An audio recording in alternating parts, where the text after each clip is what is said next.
Mesdames, Messieurs, fidèles téléspectateurs de Label Radio et Télévision, la chaîne panafricaine internationale, bonjour et bienvenue à ce rendez-vous qui commente l'actualité la plus forte sur le continent africain. Rendez-vous qui est tenu, bien entendu, comme tous les dimanches, par Georges Wenceslas Simbiaboké, directeur général du groupe médiatique Label Radio et Télévision, groupe médiatique panafricain qui est en ligne de Dakar où se trouve le siège. Georges, bonjour.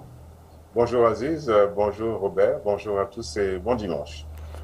Et Robert Radandé, qui bien entendu est le directeur de la rédaction centrale, des rédactions centrales de Label Radio et Télévision. Robert, bonjour. Bonjour Aziz, bonjour Georges, excellent dimanche à nos chers téléspectateurs.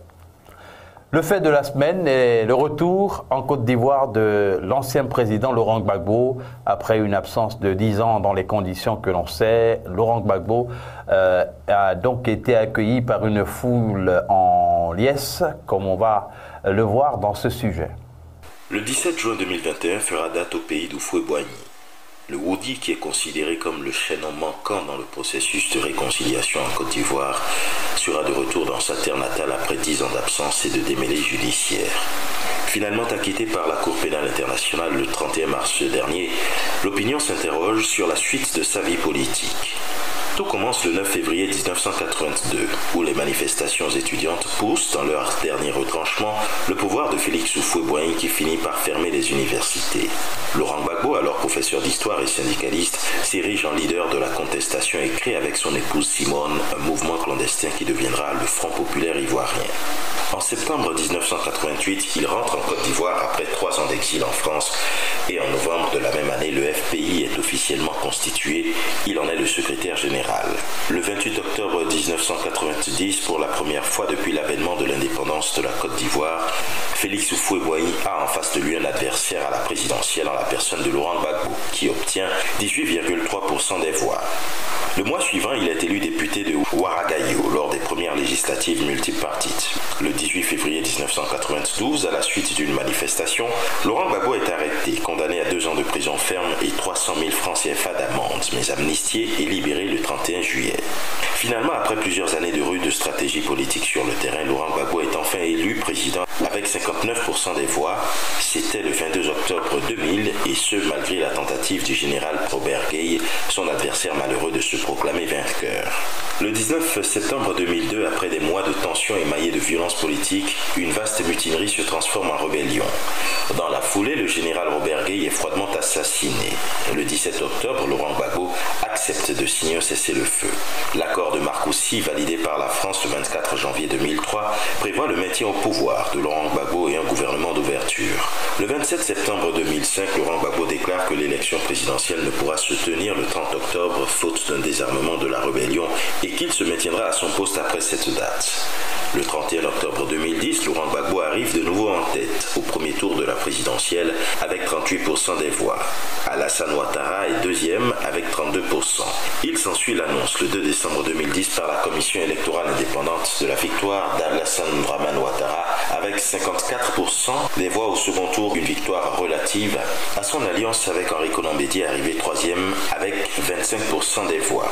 C'est le début de la crise post-électorale. L'Union africaine, la CEDEAO et les pays occidentaux reconnaissent Alassane Ouattara comme président du pays. Le 11 avril 2011, après des semaines de combat, une dernière campagne de frappe conduite à l'arrestation de Laurent Gbagbo. Le 30 novembre 2001, il est inculpé par la Cour pénale internationale et Laurent Gbagbo est transféré à La Haye.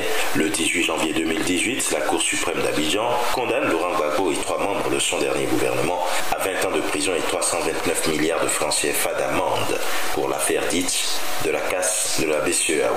Les 3 autres accusés ont bénéficié de la grâce présidentielle accordée en août 2018 par Alassane Ouattara à plus de 800 acteurs de la crise post-électorale. Le 15 janvier 2019, la chambre de première instance de la Cour pénale internationale acquitte Laurent Gbagbo et Charles Blé Goudé des accusations de crimes contre l'humanité. L'acquittement définitif intervient le 31 mars 2021. Là, on a refait le parcours de Laurent Gbagbo dans ce sujet de Robert Adandé, bien sûr. Il y a eu finalement ce retour au pays, Georges Aboké, un retour dans des conditions particulières quand même. Oui, un retour effectivement dans des conditions particulières parce que d'abord la date du jeudi 17 juin 2021, on sait qu'au départ, les autorités gouvernementales et les membres du parti de Laurent Gbagbo étaient en discussion. Et puis, il s'est trouvé que les autorités gouvernementales ont estimé que le choix de la date s'est fait de façon unilatérale. Et donc, l'État a continué, j'allais dire, d'honorer ses engagements, mais n'a pas vraiment pris part à l'organisation de ce retour. Et donc, on a assisté à un retour géré essentiellement par les membres du parti du président Laurent Gbagbo. Et on a vu quand même les forces de l'ordre qui ont été déployées pour certains, pour contenir cette masse humaine et pour beaucoup d'autres pour faire de la répression. En tout cas, tout dépend de la position que l'on a, mais une chose est claire, c'est qu'il y a eu beaucoup de monde.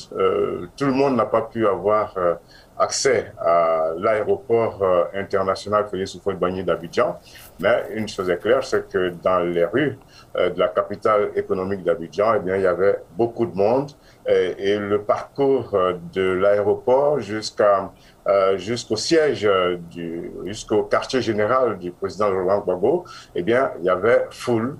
Et la salle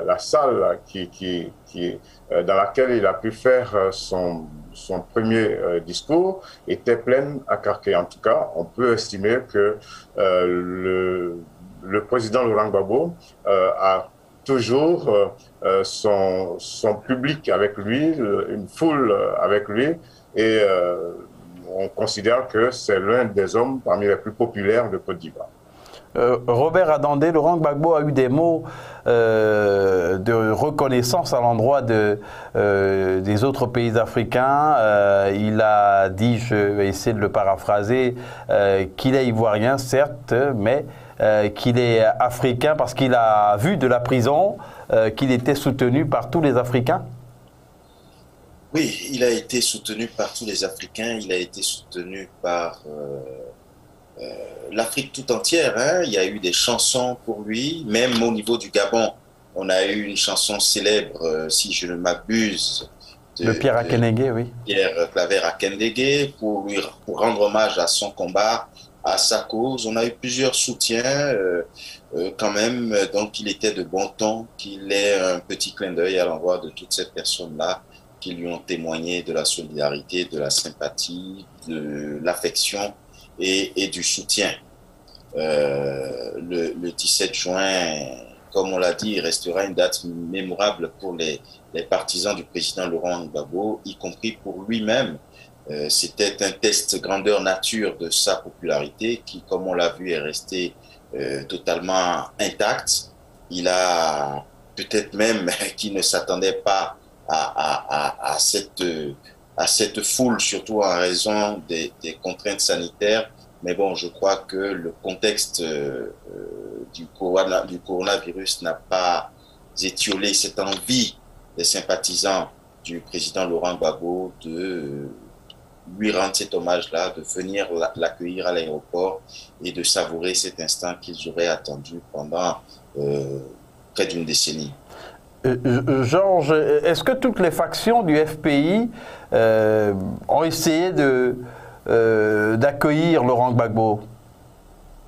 On peut dire oui, dans la mesure où, bon, en matière concernant le FPI, il y a deux tendances. Il y a celle qui a pour président Laurent Gbagbo, et puis il y a l'autre qui a pour président Pascal Affi-N'Guessan.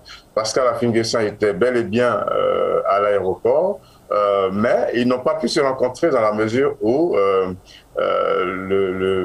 comment on va dire ça, l'espace qui avait été réservé pour les personnalités, c'est-à-dire le salon présidentiel, n'a pas été visité par le président Laurent Gbagbo. Donc, de ce fait, les deux hommes n'ont pas pu se rencontrer. Ça, c'était l'un des moments que tout le monde attendait. Qu'est-ce qui allait se passer quand ces deux personnalités se reverraient? Eh bien, ça n'a pas eu lieu. De même que l'on savait aussi que le PDCI, le Parti démocratique de Côte d'Ivoire, le parti du président Henri Konan Bédié, était représenté par son secrétaire exécutif, le professeur Maurice Kapou-Gikawe. Donc, toutes ces personnalités n'ont pas pu rencontrer le président Laurent Gbagbo, donc qui n'a pas pu accéder au salon présidentiel qui avait été mis à sa disposition par les autorités gouvernementales.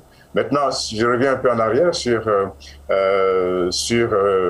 les remerciements qu'il a adressés à toute l'Afrique, il a particulièrement, c'est vrai qu'il a dit qu'il est panafricaniste, il s'est senti plus africain qu'ivoirien, mais il a profité de ces premiers mots-là pour adresser une adresse particulière, j'allais dire pour dire que les Camerounais ont été en première ligne dans les personnes, dans les Africains qui l'ont soutenu.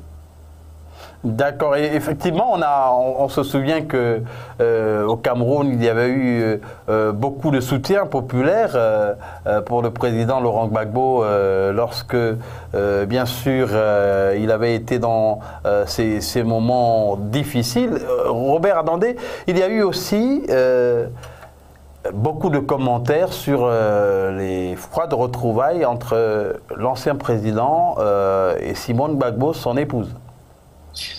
Oui, on va dire même que dans le Congo-SAS, c'est ce qui a pris le dessus, ce qui a pris le pas sur le reste de l'actualité, les considérations politiques, retrouvailles FPI, BOR, etc., n'ont pas été aussi prises en considération que ce premier contact avec Simone Gbagbo, parce que c'est un contact que certains auraient certainement voulu plus symbolique. Symbolique dans ce sens que en 2010, le couple a été capturé presque au même moment. Et donc, c'est quand même 10 ans de séparation, 10 ans de distance, 10 ans peut-être, on veut croire, de douleur, séparés chacun de son côté, que les gens auraient attendu avec un faste plus grand, et qui s'est soldé malheureusement, après, évidemment, on ne maîtrise pas tous les contours de cette situation, malheureusement par la froideur qui a été constatée. On aurait peut-être attendu des accolades au sortir de l'avion, etc. Bref, il y a une certaine chaleur qui n'a pas été au rendez-vous et qui, de fait, a engendré, a prêté le flanc à tout ce qui s'en est suivi comme commentaire dessus sur la question. Georges Jabot, comment avez-vous perçu justement ce contact plus ou moins froid? Bon, chacun y allait de son commentaire. D'abord, un jour avant, l'on a appris que le président Laurent Gbagbo avait envoyé un émissaire vers Madame Simone Gbagbo pour lui demander de ne pas venir à l'aéroport. Bon, tout ça, il va falloir prendre cela au conditionnel. Et le matin du jeudi 17 juin, moi j'ai vu une vidéo de Madame Gbagbo qui louait Dieu et qui disait que elle se rendrait à l'aéroport et on a vu des images de son départ vers l'aéroport. Maintenant, tout est comme interprétation dans les contacts qu'ils ont eus, parce qu'on avait le président Laurent Gbagbo en première ligne, derrière lui son autre épouse Nadi Bamba, et en face de lui, il y avait Simone qui lui a fait l'accolade. Ils ont échangé brièvement 2-3 mots et puis bon, ensuite elle est repartie. Alors, est-ce que c'était aussi froid que cela? Est-ce que il a éconduite? Chacun y va de son commentaire. En tout cas, des commentaires qui ont été très nombreux sur la toile africaine, avec de nombreuses réactions que l'on pourrait comprendre, mais parfois des réactions un peu excessives, vu que personne n'a eu exactement la teneur de leurs échanges pour juger de la nature de ce qu'il y a eu, exactement comme accueil entre ces deux personnalités. Mais Georges Aboké, est-ce que ça peut être considéré, comme certains le pensent, comme l'un des ratés de ce retour, l'un des actes manqués de ce retour?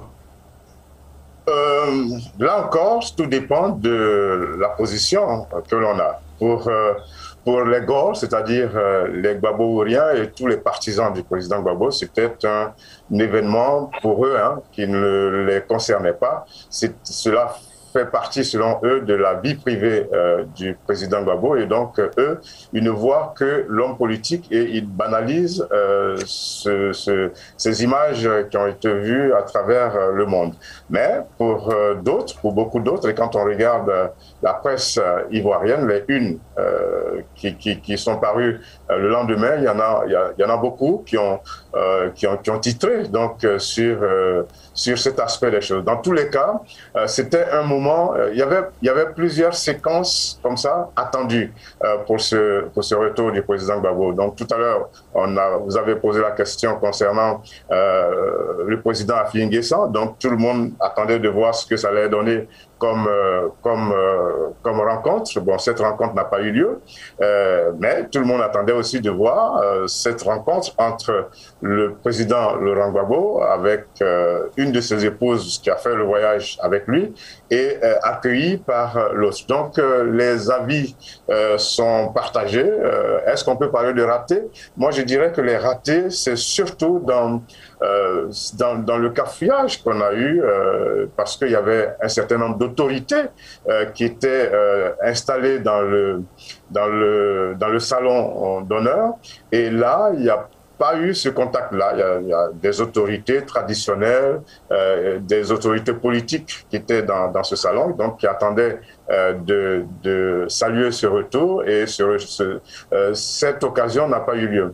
Autre raté, ce sont il y a un journal qui a titré là-dessus, c'était comment on va dire ça? Il y a certains aussi qui ont dit que les forces de l'ordre ont fait preuve d'un sang-froid. Les partisans du président Laurent Gbagbo ensanglantés.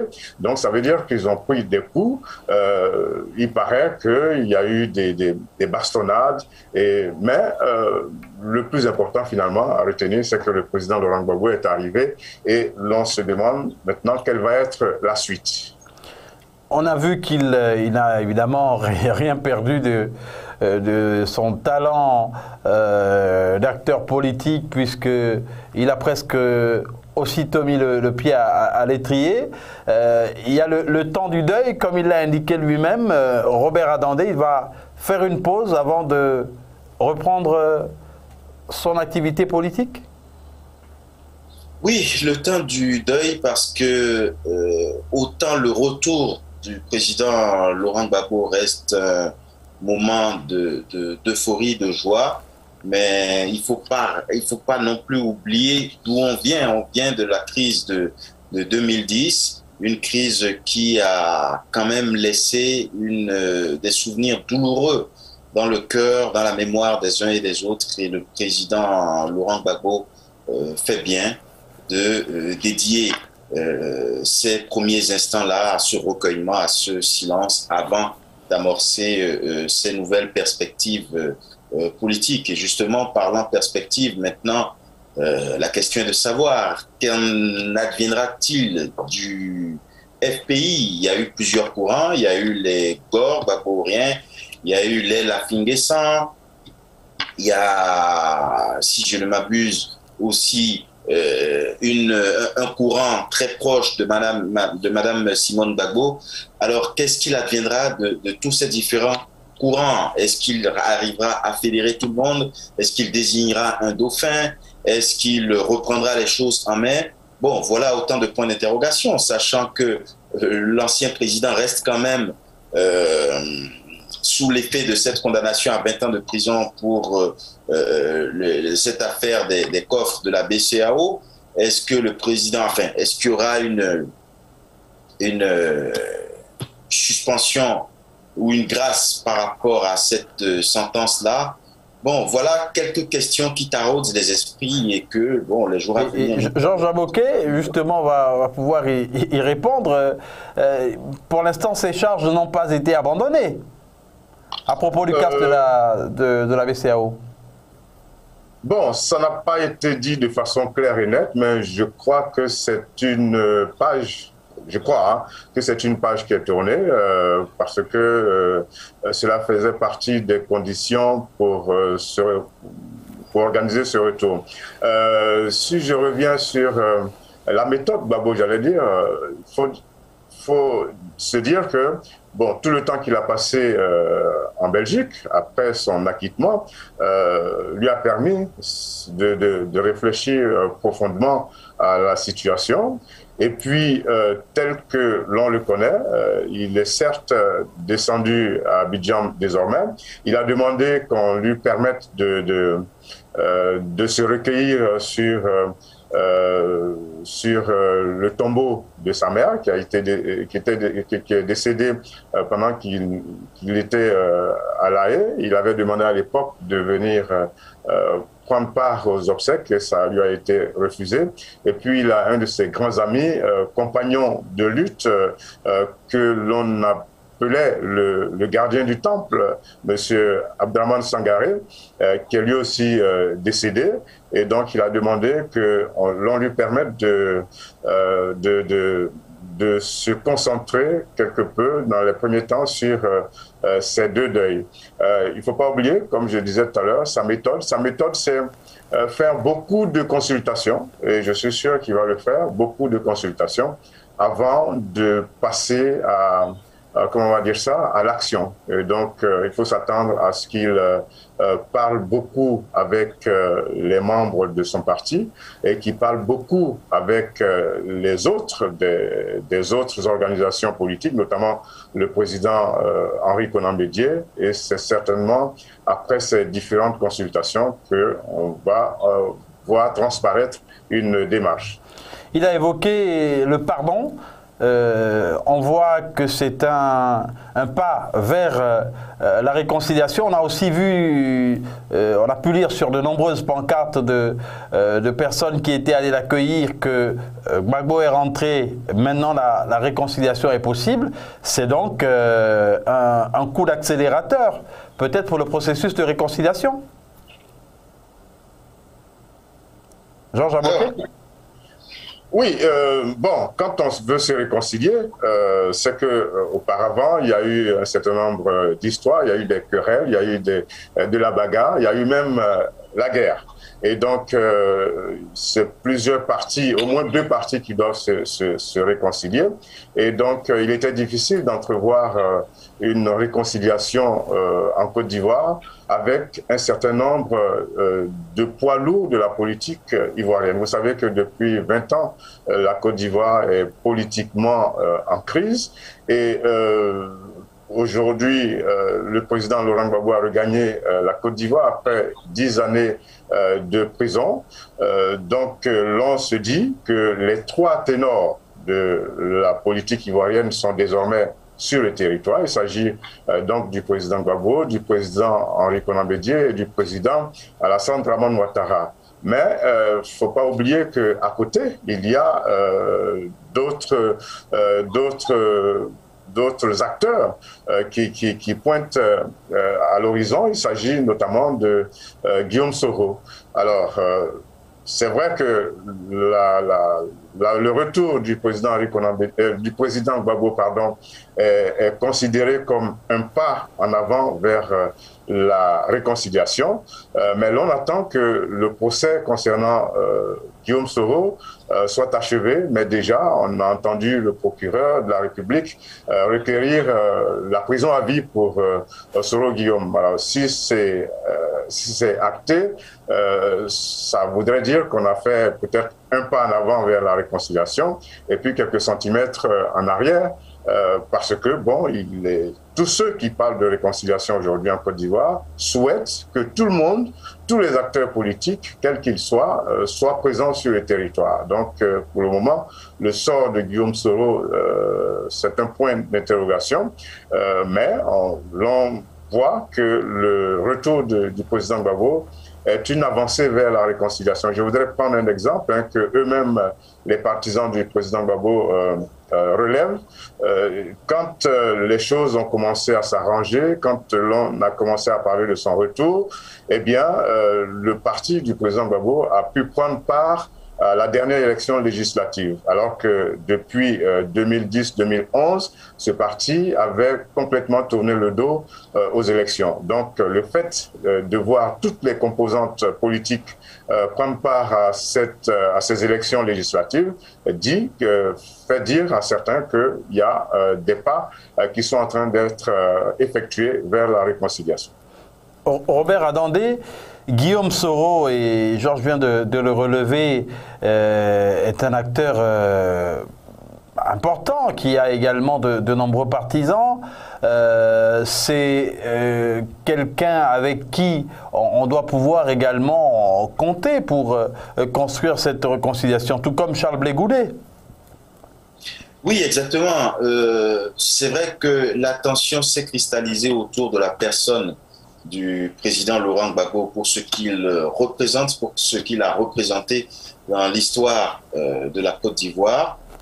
C'était peut-être le morceau le plus gros, le chaînon, la pièce la plus grosse du maillon du dispositif politique quand on parle de réconciliation. Maintenant, il est question de réunir autour de la table tous ceux qui peuvent non seulement apporter leur pierre à l'édifice, mais contribuer à l'apaisement du climat social. Et parmi ces personnes, il y a, comme vous le citiez, Charles Blé Goudet, il y a également Guillaume Soro. Il faut que tout ce monde se retrouve autour de la même table et qu'on puisse faire table rase de tout ce qui s'est passé, non pas pour oublier les douleurs qui resteront à jamais enfouies dans les cœurs, mais pour en tenir compte et passer à autre chose, pour que la sérénité regagne les cœurs des Ivoiriens et que la Côte d'Ivoire retrouve définitivement cette image, cette tradition de pays de paix. Et une paix définitive et durable ne peut se faire que quand la réconciliation est actée, et encore une fois avec tous les différents acteurs, parties prenantes de ce processus. Et puis Aziz, j'ai une information, peut-être qu'il faut pouvoir la vérifier. Il a été dit que Charles Blé Goudet aura l'occasion de revenir en Côte d'Ivoire au mois d'août. Bon, donc on a le temps de voir ce retour également arriver, mais c'est une information à vérifier. Absolument, et on aura l'occasion lors de notre rendez-vous, la tribune du mardi, de revenir sur cette actualité en Côte d'Ivoire avec d'autres invités. On espère qu'on aura les meilleurs invités possibles pour pouvoir faire le tour de tous les bords, bien entendu, pour faire le tour de la question, pour bien entendu voir les enjeux de ce retour de l'ancien président Laurent Gbagbo en Côte d'Ivoire. Il y a eu sur le continent africain la disparition d'un ancien président, une personnalité de renom très importante donc en Zambie, Kenneth Kaunda, l'ancien président Kenneth Kaunda, qui est décédé à l'âge de 97 ans. Kenneth Kaunda qui était un témoin de l'histoire du continent africain, surtout de l'histoire des luttes pour les indépendances. Oui, Kenneth Kaunda, qui était le père de l'indépendance de l'ancien protectorat britannique, la Rhodésie du Nord, qui s'est éteint cette semaine à 97 ans, premier président de la République de Zambie, qui a porté un certain nombre de combats qui restent quand même un élément clé dans l'histoire aussi bien de son pays que du continent africain, ce qui a, de façon tout à fait naturelle, engendré un deuil national qui a été décrété. Kenneth Kaunda rappelle, Georges Aboké, la lutte anti-apartheid, le soutien à l'ANC. Alors, il faut dire que dans cette partie de l'Afrique, la partie australe de l'Afrique, on peut dire que les indépendances ont été véritablement arrachées. Ça n'a pas été octroyé comme on l'a vu dans les pays francophones. Là-bas, il a fallu se battre contre le colonisateur, mais en même temps, il a fallu se battre contre l'apartheid, parce qu'il n'y avait pas que le colonisateur, il y avait tout ce système d'apartheid qu'il fallait démanteler pour atteindre pour atteindre l'indépendance. Et des messieurs comme Kenneth Kaunda, ils sont de la trempe de Robert Mugabe, et bien c'est eux qui ont porté le combat, qui l'ont assumé, et qui étaient, comme vous le disiez, en connexion avec l'ANC de l'Afrique du Sud. Tout est allé ensemble, et c'est en 1964, si je ne me trompe, que la Zambie a pu donc obtenir cette indépendance, en tout cas une indépendance de très haute lutte. Une indépendance de haute lutte, ça montre bien aussi la différence, Robert, de mentalité, d'approche des leaders d'Afrique australe lorsqu'on compare peut-être avec ceux de l'Afrique francophone, d'Afrique centrale. Oui, Georges disait quelque chose de très important tout à l'heure. Après, c'est une question de contexte. Les enjeux n'étaient pas les mêmes, le contexte n'était pas le même, les réalités n'étaient pas les mêmes du tout. On a eu des indépendances obtenues à l'arraché, au prix d'effusion de sang, au prix de dures batailles, alors que du côté de l'Afrique francophone, c'était plutôt des arrangements, c'était un peu des négociations. Les contextes n'étaient pas les mêmes. Et puis, vous le disiez si bien aussi, l'ancien président a obtenu et a soutenu de nombreux mouvements pour la lutte pour l'indépendance, et s'est érigé contre des pouvoirs tenus par les minorités blanches, aussi bien dans son pays que dans d'autres pays aux côtés de l'ANC. Donc, les contextes n'étaient pas les mêmes du tout, ce qui fait évidemment que les luttes et l'engagement des personnes qui ont porté ces combats-là n'étaient pas les mêmes. Et justement, par rapport à l'annonce de ce décès, Boris Johnson, le Premier ministre, a sur les réseaux sociaux présenté ses condoléances en regrettant la disparition d'une véritable icône africaine sur son compte Facebook. Donc, qu'on le veuille ou pas, il restera ancré dans les mémoires de tous les Africains. Le Premier ministre britannique... C'est pour ça que les indépendances dans cette partie de l'Afrique sont arrivées un peu plus tard que les indépendances des pays francophones. La grande majorité des pays francophones, quand on enlève la Guinée, qui a dit non au général de Gaulle en 1958, la plupart des pays francophones, eux, ça a été en 1960. Mais quand on regarde dans la partie australe de l'Afrique, on voit que c'est venu bien plus tard. Donc après les années 60, on a vu comment l'Afrique du Sud de Nelson Mandela a pu émerger. On était déjà dans les années 90. Et puis Aziz, il faut aussi rappeler que malgré sa retraite au début des années 2000, Kenneth Kaunda a quand même mis son autorité, son expérience, son leadership, on va dire, au service de résolution de plusieurs crises sur le continent. On a le Kenya, on a le Zimbabwe, on a même le Burundi, le Togo, et ce qui a peut-être été à l'origine du communiqué publié par l'Union africaine qui a regretté et déploré le départ d'un de ses meilleurs fils. Bon, il s'est engagé aussi sur d'autres questions sociales, comme par exemple la lutte contre le sida, lorsqu'il a annoncé publiquement que son fils en était mort, etc. Donc, c'est quand même quelqu'un qui, au-delà des questions politiques liées à son pays, liées à sa région, est sorti et allé à la rencontre de l'Afrique de manière générale et a porté de grandes causes.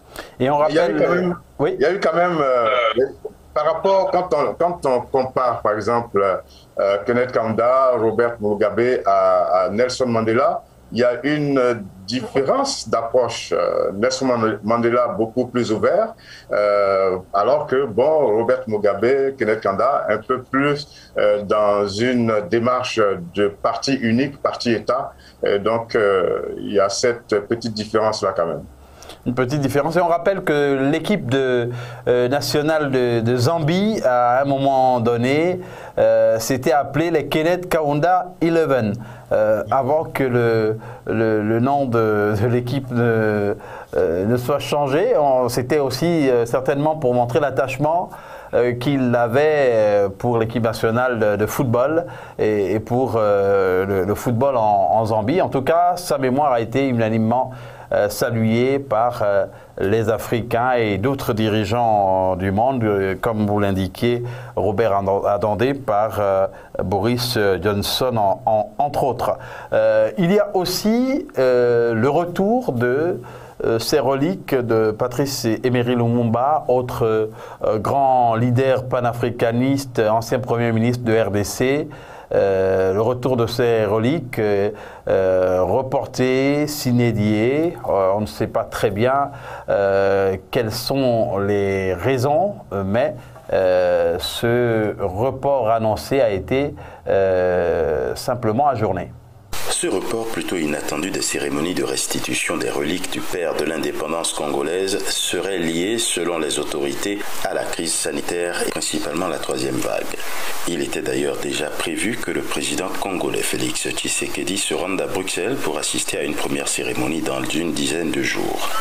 La dent, puisqu'il s'agit bien de ça, devait ensuite être présentée pour des hommages dans plusieurs villes de la République démocratique du Congo. L'annonce de ce report a été faite par le président Tshisekedi au chef du gouvernement Jean-Michel Sama Lukonde, qui lui l'a relayé vendredi au Conseil des ministres. Il faut se souvenir que quelques jours plus tôt, le roi des Belges et son premier ministre avaient utilisé le même prétexte pour annuler leur venue à Kinshasa. Dans la foulée, il est aussi évoqué des problèmes de planification et d'organisation. Et puis il y avait aussi cette fameuse polémique autour d'un budget prévisionnel de 16 millions de dollars pour ces festivités devant célébrer l'ancien Premier ministre assassiné. Selon son petit-neveu et activiste anticorruption Jean-Jacques Lumumba, ce report doit donner lieu à des explications plus précises, notamment concernant le budget. La RDC, explique-t-il, n'a pas les moyens de faire des dépenses d'exception.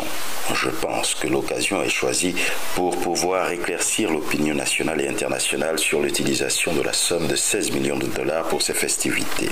Le Congo est un pays pauvre avec beaucoup de priorités, qui manque de tout. Et je pense que ce report permettra d'éclaircir toutes ces zones d'ombre parce qu'il ne faudrait pas utiliser la mémoire de Lumumba ou le rapatriement des reliques de Lumumba pour frustrer la population.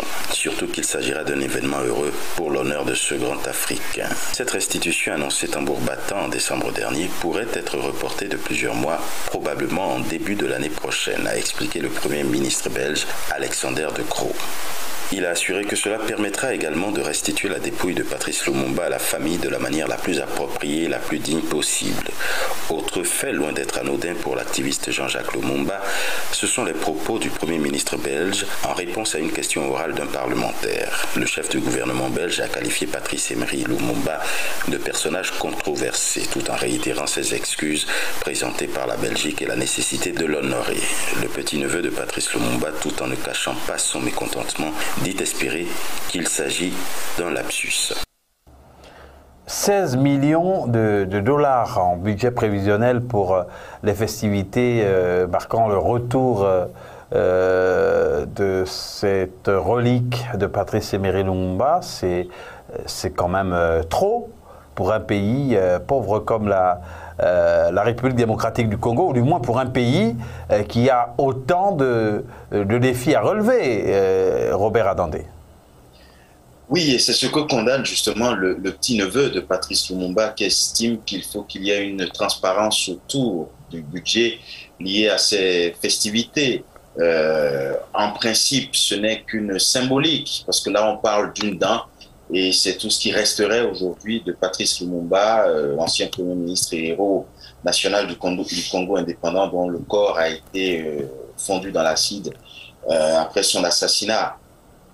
C'est une toute petite dent, visiblement dont on ne peut même pas, jusque-là, dont on n'est pas encore arrivé en tout cas à réaliser une ADN et établir quelle serait bien la sienne. Bon, toujours est-il que le peuple congolais, la famille Lumumba, une bonne partie de la famille, parce qu'il y a quand même des dissidences de courant à l'intérieur, s'accroche à cette dent, et il y a des festivités qui ont été annoncées tambour battant avec des budgets exorbitants, et il est bien quand même qu'au sein de la famille il y ait quelques personnes qui aient fait l'option de la raison en estimant que c'était trop pour un pays qui a quand même d'autres priorités, qui a des urgences plus grandes que celle-là, qui ne devrait s'arrêter qu'au côté symbolique. Georges Aboké, il s'agit de quelque chose de symbolique, qui n'est pas nécessaire de mettre autant d'argent pour, bien sûr, des festivités qui vont simplement acter le retour d'une relique de ce héros de l'indépendance. Oui, moi je pense qu'il faut rapidement rejeter du revers de la main ce budget qui est lourd, exorbitant, mais il ne faut pas oublier que les symboles sont importants. Il est question là de rendre sa dignité, une partie de sa dignité au peuple congolais, et je crois qu'il faut pouvoir faire les choses dans les normes, mais atteindre ce budget, ça fait quand même assez lourd. Je suis quand même assez déçu des propos, de la façon d'agir des Belges. Je sais que les relations entre la Belgique et la RDC depuis un moment sont plutôt tumultueuses, et justement l'affaire Lumumba est une affaire qui crée justement une partie de ce tumulte-là, mais il est temps, moi je pense, pour que les autorités belges apprennent à reconnaître leurs torts, apprennent à, comment on va dire ça, à dire les choses comme il se doit, et à restituer ce qu'il faut restituer. Nous sommes dans une dynamique générale où le monde occidental a décidé à accepter de restituer un certain nombre d'objets, un certain nombre de pans de l'histoire africaine à des pays, au Bénin, au Congo, au Sénégal, etc. Et je pense que, encore une fois, il revient aux pays africains peut-être de ne pas fonctionner de façon isolée. Je pense que Patrice Lumumba est une personnalité qui est célébrée dans toute l'Afrique. Pourquoi les Africains et pourquoi la RDC ne battrait pas le rappel de tous les Africains pour organiser justement tout ce qu'il y a comme retour symbolique concernant Patrice Lumumba? Ça créerait peut-être un peu plus de force, un peu plus de pression sur les pays colonisateurs que sont la Belgique, la France, l'Angleterre, etc. On a vu il n'y a pas longtemps l'Allemagne qui a tout reconnu concernant, je crois, la Namibie, et l'Allemagne qui va passer maintenant à la phase de réparation parce que les torts qui ont été commis sont énormes, et comme l'histoire est écrite par les Occidentaux, ce n'est pas toujours qu'on ressent justement l'énormité des faits qui ont été commis, mais ils sont encore là. Il y a des témoins qui disent que ça a été très dur, et donc je pense qu'il est temps que les Africains, là encore, puissent avoir une démarche unique, une démarche commune en direction du monde occidental, qui lui doit beaucoup d'objets, qui lui doit beaucoup ses richesses. Patrice Emery Lumumba, qui a été déclaré héros national, bien sûr, en République démocratique du Congo. Et Georges Aboké a évoqué ces propos des autorités belges, d'une autorité belge qui a parlé d'un personnage controversé. Bon, avant de s'excuser, ça montre, Robert Adandé, finalement, que le combat qu'avait mené Patrice Emery Lumumba pour l'indépendance de son pays n'était pas évidemment du tout bien perçu par les Belges, surtout les termes dans lesquels il s'était exprimé lors de ce fameux discours devant le roi. Oui, et il ne saurait en être autrement. Je crois que, un peu comme d'autres personnes d'autres leaders de sa trempe, c'était des personnes visionnaires qui avaient quand même une lecture lucide, froide des choses et qui ont eu le courage que d'autres n'ont pas eu de dire les choses en face et avec des mots presque crus. Ce qui lui a valu aujourd'hui, ce qui lui vaut aujourd'hui encore d'être taxé de personnages controversés. Le Premier ministre belge, en réponse à cette question orale parlementaire, ne s'est peut-être pas contrôlé, peut-être qu'il n'a pas pris la mesure des propos qu'il utilisait, mais bon, toujours est-il que ça a été lancé. Et le neveu de Patrice Lumumba, l'activiste Jean-Jacques Lumumba, n'a pas manqué de le relever en lui prêtant ou en considérant quand même qu'il s'agisse d'un lapsus. Donc c'est cette condescendance, surtout à un moment où l'Afrique est en train de vouloir non pas faire table rase, parce que ce n'est pas possible, mais passer à autre chose. Il est question, et dans la teneur des propos, et dans la posture, et dans les décisions, de regretter sincèrement ce qui s'est passé. En tout cas, pour l'instant, il n'y a pas de nouvelle date du retour de cette dent de Patrice Lumumba. Jusque-là, non, ce n'est pas encore rétabli.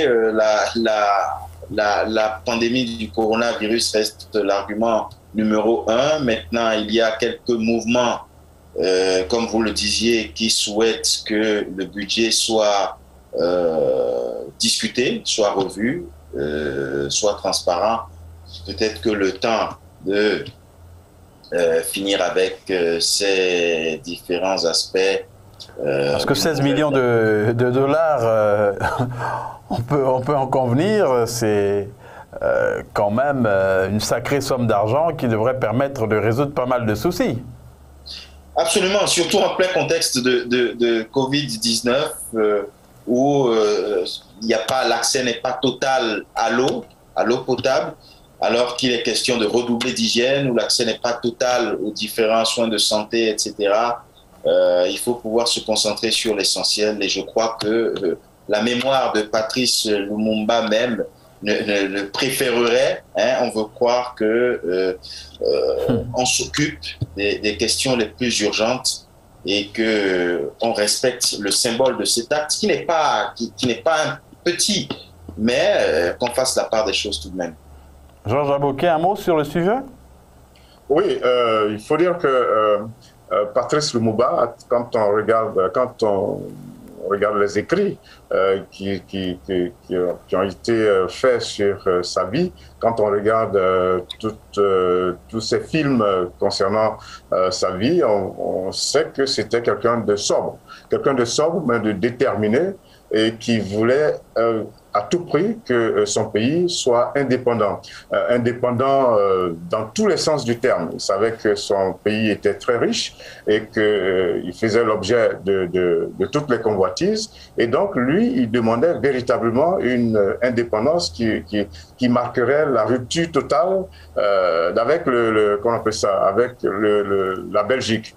Ce que les autorités belges, américaines et tout n'ont pas accepté. Et donc, il faut saluer cette mémoire. Et encore une fois, je souhaite que ce ne soit pas seulement l'affaire de la RDC, la République démocratique du Congo.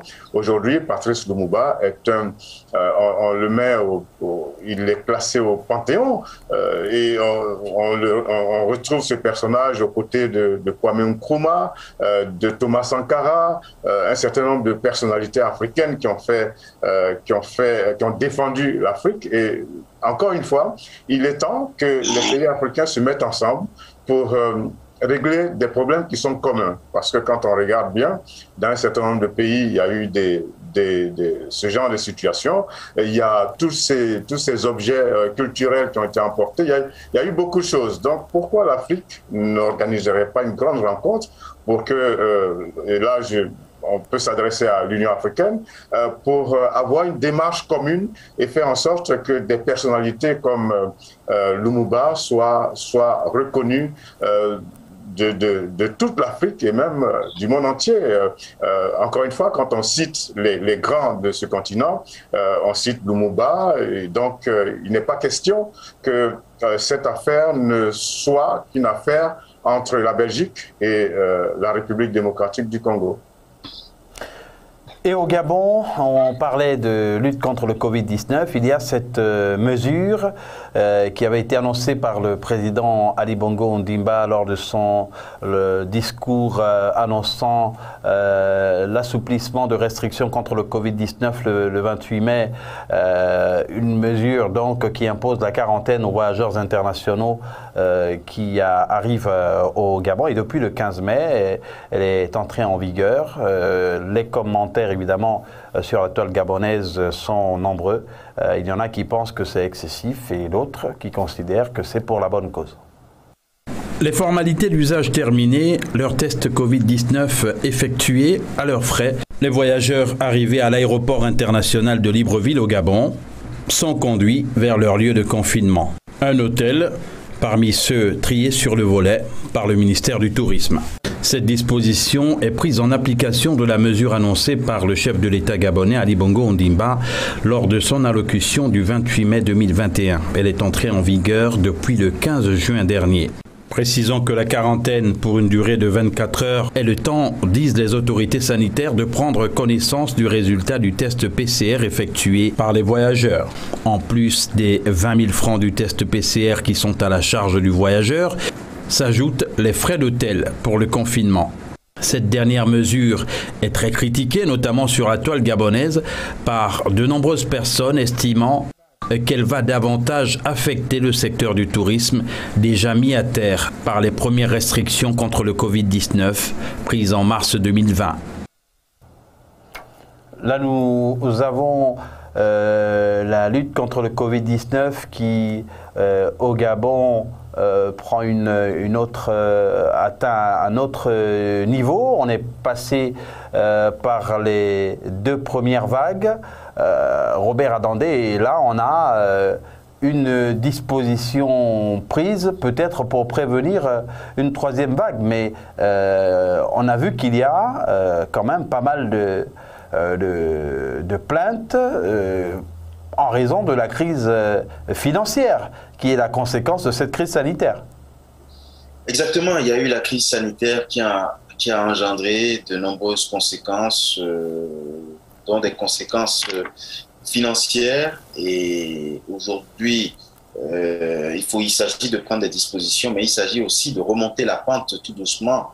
Et les mesures tombent de plus en plus, ou s'allègent de plus en plus un peu partout dans le monde. Le Gabon a décidé de faire en sorte que les voyageurs en provenance de l'extérieur se confinent une journée, une nuitée à leur charge dans un hôtel, parmi une liste d'hôtels rendus publics. Bon, c'est une mesure qui, bien évidemment, ne rencontre pas l'assentiment de tous parce que c'est un budget supplémentaire, parce que c'est un budget qui ne tient pas forcément compte d'un certain nombre de questions. Il y a des gens, par exemple, qui se sont plaints d'être rentrés et de vivre seule chez elle, donc d'avoir la possibilité de se confiner seule et d'être obligée de payer une nuitée supplémentaire alors que ce confinement, il ou elles auraient pu l'observer à domicile. Bon, sans compter que généralement, quand on rentre de voyage, on se retrouve un peu financièrement à sec et donc ça reste quand même un budget supplémentaire, ce qui justifie le mécontentement des uns et des autres qui espèrent quand même que bon, le gouvernement, au regard, les autorités gabonaises au regard des premiers tests liés à cette mesure-là, pourraient peut-être revenir sur leur décision. Georges Aboké, ça ne devrait pas beaucoup aider le secteur du tourisme. Bon, moi je pense même que c'est une démarche contraire. Est-ce que l'on ne veut pas aider le secteur du tourisme à partir des voyageurs? Bon, c'est un point d'interrogation, mais ils sont nombreux. Mais il y a les prix du billet, il y a les prix du billet auprès de certains opérateurs qui se sont envolés. Ah oui, le prix du billet d'avion, il est là, il coûte ce qu'il coûte, et tout le monde sait que les billets d'avion sont très chers en Afrique. Il y a aussi qu'il faut payer le test avant de prendre l'avion, donc quelques heures ou quelques jours avant de prendre l'avion. Ensuite, quand vous arrivez, vous payez un test et puis après, vous devez aller payer encore une chambre. Il y en a beaucoup qui pensent qu'il s'agit tout simplement d'une tracasserie.